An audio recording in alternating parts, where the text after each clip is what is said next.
Good evening guys and welcome to our next war recap and the first recap from the CWL ESports League on this channel. Let's go into the first attack. We played in Troll Tesla 3, but that's no problem because we're even nonetheless. It's just our CWL ESports clan, so don't wonder about that. And we were able to pull up a 12v12 victory, I mean stars of course, against J-Off.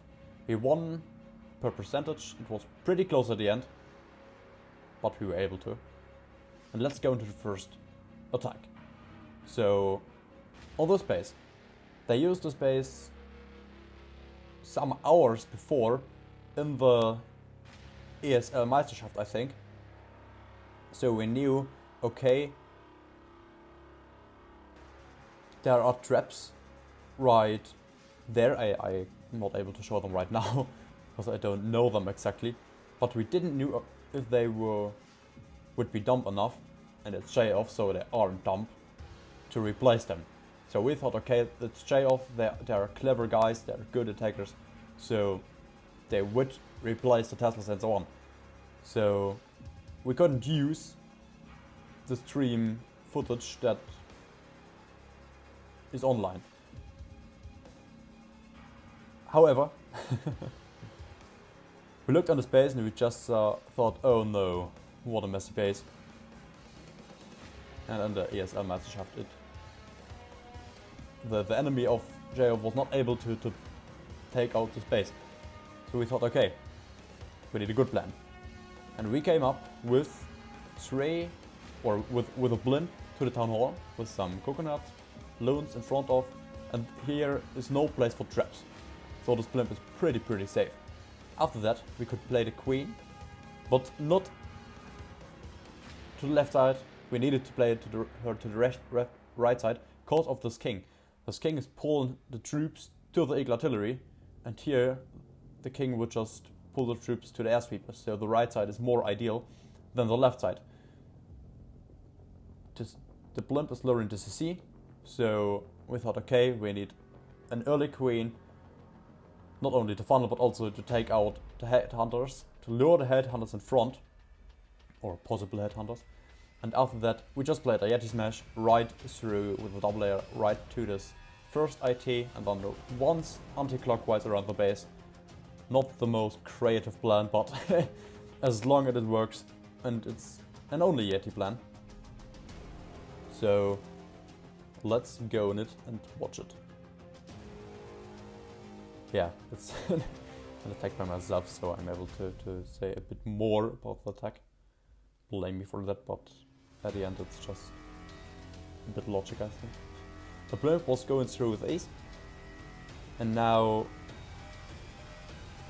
I'm placing my queen early to lure the headhunters in front. The lava hound is too slow for the headhunters, and my queen is too fast, so I just thought, okay, hopefully she will not take out too much defenses right now and walk too far to the Yeti Smash entry. But at the end she stopped after that wizard tower, fortunately, to take down this hound. Now my queen is under rough fire, but a freeze will help out later.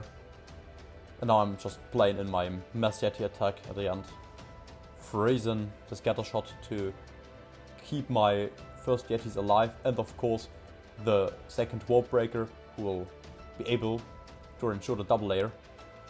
It's always a good idea, or nearly always a good idea, to place an ice golem in front of your Yeti Smash troops, cause the ice golem will be the first troop inside the base, and cause of that he will freeze some of the enemy defenses and so on. And that's just clever, cause otherwise the first Yeti will die without an effect after that, and 3 troop space more. So it's sometimes a good idea to just take an ice golem in front to take out, or to tank some damage, and to avoid some damage of course. So now you can see there are no Yetis left, so it was pretty close attack at the end. It was a pretty close war overall. Okay, one attack by J-Off was just crushing it. They played a pretty crushing Queen Charge Lalo, where they just showed, okay, this attack strategy is pretty strong. But at the end, we got like, I think, 5% more or so. Doesn't matter. Color, who did first attack in this war, was planning on this base or attacking on this base and came up with a pretty nice plan, a nice Queen Charge hybrid, where he wanted to bowler bounce the Bauhütte, the builder hut right there, and of course the funnel, because you don't want your queen to walk unlucky into the town hall compartment and just do crazy shit after that.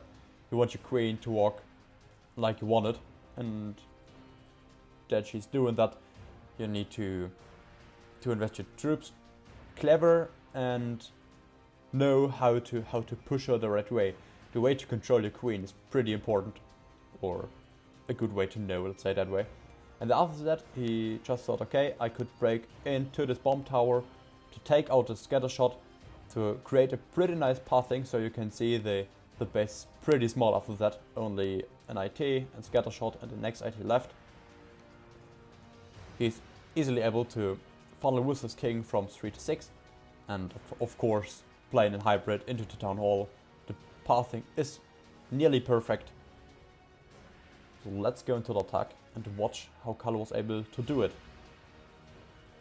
It was the first attack, so he needs a bit of time at the beginning to concentrate on the attack again. That's the time we're waiting now, but it's better to wait in the attack, of course. So the bowler bounces pretty good. He's luring two headhunters, using a poison spell just to make sure that his queen will survive against those headhunters. Better safe than sorry, even if he would have been able to use this poison spell later for this lava hound, but he has a minion and he's able to place this minion to help out his queen, and at the end it's only time, it's better than a queen life, of course, or a queen ability and so on. So he's funneling the outside of the base with his Valkyrie. Just, if there would have been Teslas, the Valk would just take out those Teslas, and of course some possible skellies right there without any problem. The Warp Breaker's coming in, now he needs to rage, and in a short amount of time he will play his BK, his Barbarian King, right there it is. The queen is just taken out, the enemy royal champ, the scatter shot, and now the queen is safe for the first time. The barrack and the king are running around the base. Okay, the king decides not to. Never mind. So he will use an late one ability, cause there's like nothing on this. I mean an early one ability, cause there's like nothing on the town hall.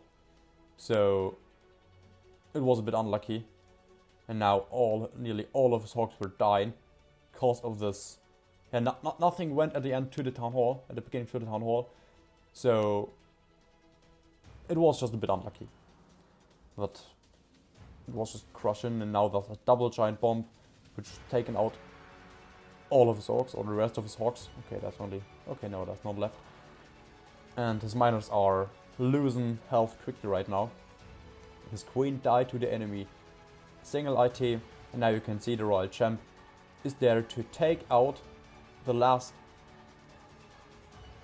IT, and when the IT is going down, this is a triple.